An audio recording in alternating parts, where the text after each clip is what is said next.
Hello student, स्वागत है आप सभी लोगों का स्टडी विद सोनू चैनल में। इस वीडियो में हम लोग पढ़ेंगे class 10th NCERT math real number. Real number को हम लोग पूरी तरह से समाप्त कर चुके हैं, तो फिर क्या पढ़ेंगे, इसमें हम लोग एजर्सन और रीजन से बनने वाले क्वेश्चन को सॉल्व करेंगे। और इस वीडियो में आपको देखने के बाद एजर्सन और रीजन कभी भी क्वेश्चन गलत नहीं होंगे। तो आइए स्टार्ट करते हैं बिना देरी किए हुए। हमारे पास पहला रीजन एजर्सन है, √2 इज एन इरेशनल नंबर। बताइए क्या √2 इरेशनल नंबर होता है? तो आप बोलेंगे हाँ, √2 एक इरेशनल नंबर होता है। यह बात एकदम सही है, क्लियर। अब हम बात करते हैं रीजन की। रीजन क्या कह रहा है? √2 can be expressed in the form of p/q। कह रहा है कि √2 को क्या हम p/q के फॉर्म में लिख सकते हैं, जहां p एंड q इंटीजर और q is not equal to 0 है। अब बताइए, अगर √2 इरेशनल नंबर है तो इसे हम p/q के फॉर्म में, ये क्या हम इसे p/q के फॉर्म में नहीं लिख सकते? तो यह बात एकदम सत्य है। ये भी यहाँ पे देखिए क्या लिखे, √2 can not be expressed in the form of p/q। कह रहा है कि √2 को हम लोग p/q के फॉर्म में नहीं लिख सकते। क्यों नहीं लिख सकते? क्योंकि √2 इरेशनल नंबर है। यानी कि एजर्सन भी सही है, रीजन भी सही है, और रीजन क्या कर रहा है? एक्सप्लेनेशन की करेक्ट व्याख्या कर रहा है, एक्सप्लेनेशन कर रहा है। क्लियर हो गया?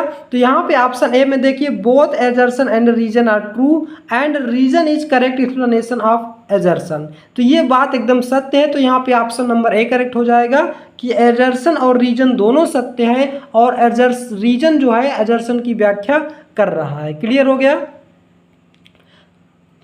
तो अब हम बात करते हैं नेक्स्ट क्वेश्चन की ओर। एजर्सन क्वेश्चन नंबर फर्स्ट है, सेकंड है, every terminating decimal is a rational number. कह रहा है कि every terminating decimal is a rational number. जब हमने आपको पढ़ाया था जैसे कि 2.5 है, ये टर्मिनेटिंग है तो क्या रेशनल नंबर होगा? हाँ, जितने भी टर्मिनेटिंग नंबर हैं सभी के सभी क्या हो सकते हैं? रेशनल नंबर होते हैं, हो सकते क्या होते हैं। क्लियर? तो एजर्सन एकदम सही है। अब हम बात करते हैं रीजन की। रीजन कह रहा है it can be expressed in the form of p/q where p and q both are integers and q not equal to 0। अब बताइए, अगर ये रेशनल नंबर है, अगर कोई नंबर रेशनल नंबर है तो उसे हम p/q के फॉर्म में लिख सकते हैं, जहां q नॉट इक्वल टू 0। यहाँ पे एजर्सन और रीजन एकदम सही है, और रीजन एजर्सन की एकदम करेक्ट एक्सप्लेनेशन कर रहा है। तो यहाँ फिर से ऑप्शन नंबर ए एकदम करेक्ट हो जाएगा। Both assertion and reason are true and reason is the correct explanation of a assertion. Clear हो गया? तो ऑप्शन नंबर ए यहाँ पे करेक्ट हो जाएगा। ऑप्शन नंबर बी भी देख लीजिए, यहाँ पे क्या लिखा है, both assertion and reason are true but reason is not correct explanation of assertion. यहाँ पे तो रीजन क्या कर रहा है? एजर्सन की एक्सप्लेनेशन कर रहा है, इसलिए ऑप्शन ए बी गलत हो जाएगा। Assertion is true but reason is false. यहाँ पे दोनों सही है, तो इसलिए ये गलत हो जाएगा। ऑप्शन डी कह रहा है assertion is false but reason is true, लेकिन यहाँ पे दोनों सही है, तो ये भी गलत हो जाएगा। यानी कि ऑप्शन नंबर ए करेक्ट हो जाएगा। अब आप आसानी से समझ चुके होंगे। अब हम बात करते हैं नेक्स्ट क्वेश्चन की। नेक्स्ट क्वेश्चन है हमारे पास एजर्सन, पहले पढ़ लीजिए, थोड़ा सा बड़ा क्वेश्चन है। कह रहा है कि the product of HCF and LCM of 2 positive integer. आपने एक फार्मूला पढ़ा है, LCM into HCF equal to product of 2 number. ये वही बात कह रहा है। तो यानी कि एजर्सन एकदम सही है, ये हमने फार्मूला पढ़ा है, LCM into HCF equal to product of 2 number. अब बात करते हैं रीजन की। रीजन कह रहा है कि this relation is true false, this relation is true for any positive integer. कह रहा है कि यह जो रिलेशन है किसी भी पॉजिटिव इंटीजर के लिए फॉलो करेगा। तो ये भी बात एकदम सही है, फॉलो करेगा, लेकिन ये इसकी एक्सप्लेनेशन नहीं कर रहा है कि क्यों फॉलो करेगा। ये बात ध्यान दीजिएगा, एजर्सन भी सही है, रीजन भी सही है, लेकिन ये करेक्ट एक्सप्लेनेशन नहीं कर पा रहा है इसकी कि ये क्यों फॉलो करेगा। क्लियर हो गया? तो जब तक ये बात बताएगा नहीं तब तक यहाँ पे करेक्ट नहीं माना जाएगा। तो यहाँ पे हमने क्या देखा, एजर्सन भी सही है, रीजन भी सही है, लेकिन ये करेक्ट एक्सप्लेनेशन नहीं कर पा रहा। तो ऑप्शन नंबर बी यहाँ पे करेक्ट हो जाएगा। अब हम बात करते हैं नेक्स्ट क्वेश्चन की। क्वेश्चन नंबरिंग पे मत जाइए, नंबरिंग गलत है, लेकिन आप क्वेश्चन देखिए। क्वेश्चन कह रहा है कि द डेसिमल एक्सपेंशन ऑफ 7/8 इस टर्मिनेटिंग, कह रहा है कि 7/8 का जो डेसिमल एक्सपेंशन है टर्मिनेटिंग होगा। आप 8 से 7 को डिवाइड करेंगे 100% ये डिवाइड हो जाएगा, यानी कि ये जो वैल्यू है टर्मिनेटिंग है। क्लियर है, असर्शन एकदम सही है। रीजन कह रहा है कि the prime factors of denominator 8 are only 2 and 5, कह रहा है कि ये जो नीचे डिनोमिनेटर में 8 है 7/8 के, तो 8 का आप फैक्टर करेंगे तो 2 और 5 आएगा। तो ये बात एकदम गलत है। जब आप 8 का फैक्टर करेंगे तो 2 × 2 मल्टीप्लाई में 2 आ जाएगा, यानी कि 2 × 2 = 4, 2 × 8, यानी कि 222 आएगा, 2 और 5 नहीं आएगा, यानी कि रीजन एकदम गलत है। तो यहाँ पे कौन सा ऑप्शन करेक्ट हो जाएगा? Assertion true but reason is false. तो कौन से ऑप्शन में है? Assertion true but reason is false, यानी कि ऑप्शन नंबर सी इस क्वेश्चन का करेक्ट हो जाएगा। क्लियर हो गया। अब हम बात करते हैं नेक्स्ट क्वेश्चन की। नेक्स्ट क्वेश्चन है हमारे पास, every rational number is a real number. कह रहा है every rational number is a real number, सभी रेशनल नंबर रियल नंबर होते हैं। बात एकदम सही है, सभी रेशनल नंबर हो चाहे इरेशनल नंबर हो वो रियल नंबर होते हैं, करेक्ट है। फिर ऑप्शन रीजन में कह रहा है कि rational number can be written in the form of p by q where p and q both are integers. ये बात भी एकदम सही है कि rational number p by q के फॉर्म में आप लिख सकते हैं जहाँ q ≠ 0, लेकिन ये रियल नंबर के बारे में करेक्ट एक्सप्लेनेशन नहीं दे रहा है, केवल ये रेशनल नंबर के बारे में एक्सप्लेनेशन दे रहा है। यानी कि ये ऑप्शन तो दोनों सही हैं, लेकिन ये असर्शन की करेक्ट एक्सप्लेनेशन नहीं है।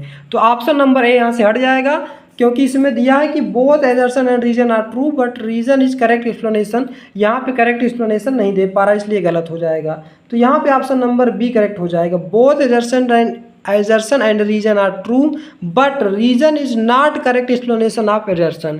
क्लियर हो गया। तो यहाँ पे ऑप्शन नंबर बी इस क्वेश्चन का करेक्ट आंसर हो जाएगा। अब हम बात करते हैं नेक्स्ट क्वेश्चन की। नेक्स्ट क्वेश्चन है हमारे पास, 0 इज अ रेशनल नंबर। ये कह रहा है कि 0 रेशनल नंबर है। आपने क्लास 9th के पहली एक्सरसाइज में पढ़ा था प्रीवियस क्लास में कि 0 एक रेशनल नंबर होता है, 0/1 लिख सकते हैं। ये तो असर्शन एकदम करेक्ट हो गया। अब हम बात करते हैं रीजन की। रीजन कह रहा है कि 0 इज एन इंटीजर। तो ये भी बात 100% सही है कि 0 एक क्या होता है? इंटीजर होता है, यानी कि दोनों बात सही है। और आप यहाँ देख सकते हैं रीजन में इंटीजर की बात कही गई है और यहाँ रेशनल नंबर की, तो कभी भी आप ये रीजन असर्शन की एक्सप्लेनेशन कर ही नहीं रहा है। तो यहाँ पे कौन सा ऑप्शन करेक्ट हो जाएगा? ऑप्शन ए, रीजन और असर्शन दोनों सही है। तो यहाँ पे आप देख पा रहे होंगे इसका कोई ऑप्शन नहीं है, तो यहाँ पे नन ऑफ दीज आप कर लेंगे।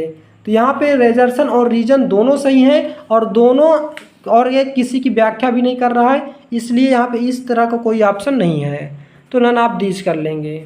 नेक्स्ट क्वेश्चन है हमारे पास, every prime number is an even number.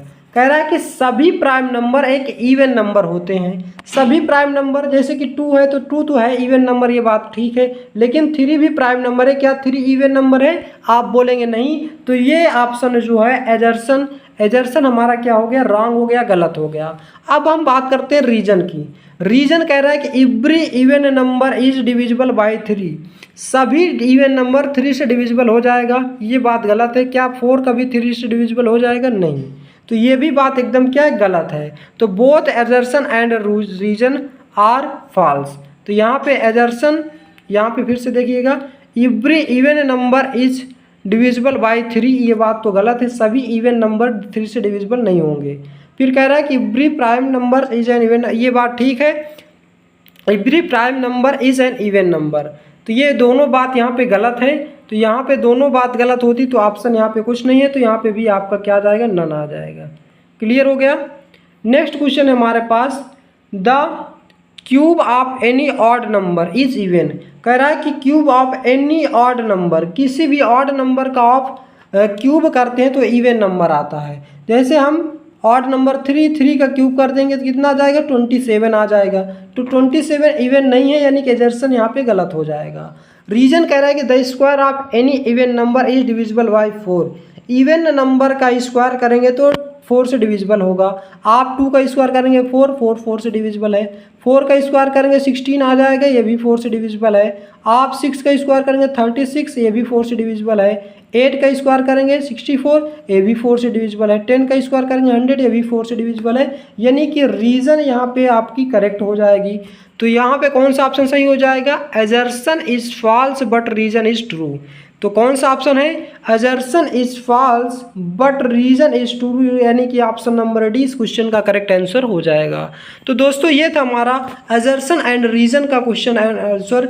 तो यह वीडियो आपको कैसा लगा, इसका जवाब आप हमें कमेंट बॉक्स में देंगे। यदि आप हमारे चैनल पर नए हैं तो चैनल को सब्सक्राइब कीजिए और वीडियो को लाइक कीजिए और ज़्यादा से ज़्यादा शेयर कीजिए। अगर आपका टारगेट है बोर्ड एग्जाम में 95+ % लाने का, तो यह चैनल आपके लिए रामबाण साबित होगा, क्योंकि हम लोग पूरे डिटेल से पढ़ रहे हैं। पहले हमने इस चैप्टर का रियल नंबर के इंट्रोडक्शन वीडियो पढ़ा, उसके बाद 1.1, 1.2, इसके बाद NCERT प्लस RS अग्रवाल, इसके बाद हमने क्या पढ़ लिया? असर्शन एंड रीजन क्वेश्चन पढ़िए। यानी कि पूरे के पूरे चैप्टर आपको कहीं से भी कोई प्रॉब्लम नहीं होगी, पूरा का पूरा चैप्टर आपका एंड हो चुका है। तो वीडियो आपको कैसा लगा, इसका जवाब आप हमें कमेंट बॉक्स में ज़रूर देंगे। आज का वीडियो बस यहीं तक, मिलते हैं नेक्स्ट वीडियो में। जय हिंद, जय भारत।